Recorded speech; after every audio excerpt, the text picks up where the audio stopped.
கோலுவும் மோலுவும் ரொம்ப நல்ல நண்பர்கள். கோலு கொஞ்சம் பயந்த சுபாவம் உள்ளவன், ஆனா மோலு ரொம்ப தைரியசாலி. ஒரு நாள் தங்களோட கிராமத்துக்கு பக்கத்துல இருக்கிற கண்காட்சிக்கு 2 பேரும் போறதா முடிவு பண்ணாங்க. மோலோ, அந்த கிராமத்தை அடையறதுக்கு காட்ட கடந்தாக்கணும்ல, உனக்கு பயமா இல்லையா அப்படின்னு மோலுவ கேட்டான். ஏய் கோலு, பயப்படாத, ஒன்னும் ஆகாது. காட்டுல இருக்கிற எல்லா விலங்குகளும் என்னோட நண்பர்கள் தான். தைரியமா என் கூட வா. மோலு சொன்னது சிரிப்பா இல்ல? சீக்கிரமே அவங்க காட்ட அடைஞ்சாங்க. மோலு கூடவே வந்தாலும் அவனுக்கு அந்த காட்டுல ரொம்ப பயமா இருந்துச்சு. காட்டோட இருண்ட பகுதியும் அந்த சத்தமா அவனை பயமுறுத்துச்சு. மோலு பாட்டு பாடி ஏதேதோ பேசி அவனை உற்சாகப்படுத்திக்கிட்டே போனான்.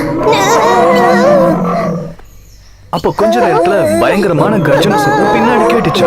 அப்ப தைரியமான மோலு கூட பயந்து நடுங்குறான். என்ன சத்தம் அது அப்படின்னு கோலு கேட்டான். கரடி அப்படின்னு மோலு பதில் சொன்னான். அப்படி சொல்லிக்கிட்டு இருக்கும்போது பக்கத்துல இருந்த ஒரு மரத்தை கூர்ந்து கவனிச்சா.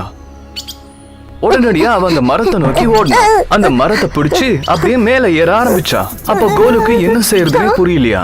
அப்பதான் அவனுக்கு ஒரு யோசனை வர ஆரம்பிச்சது. தரையில படுத்து தான் மூச்சு இழுத்து பிடிச்சுக்கிட்டான்.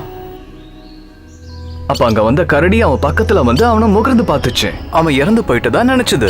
கரடி தன் நடைய கட்ட ஆரம்பிச்சது. அப்புறம் மோலு மெதுவா மரத்தை விட்டு இறங்கி கோலு கிட்ட போனான். காதுல அந்த கரடி ஏதோ கிசு கிசுன்னு ரகசியம் சொல்லிச்சு. என்ன சொல்லிச்சு? அதுவா, என்ன எச்சரிக்கை பண்ணுச்சு. சுயநலம் பிடிச்ச நண்பர்கள் கிட்ட இருந்து ஒதுங்கி இருக்கணுமா அப்படின்னு கோலு சொன்னதை கேட்டு மோலு அவமானப்பட்டான். அதுக்கப்புறமும் கோலு சொன்னா, ஆனா நீ என்னோட பெஸ்ட் ஃப்ரெண்ட். இந்த ஒரு தடவை மட்டும் நான் உன்னை மன்னிக்கிறேன். ஆனா இதே தவிர நீ எப்பவும் தொடர்ந்து செய்யக்கூடாது. 2 நண்பர்களும் தொடர்ந்து நடக்க ஆரம்பிச்சாங்க. தவறு செய்யறது மனித இயல்பு, ஆனா மன்னிக்கிறது தெய்வ குணம்.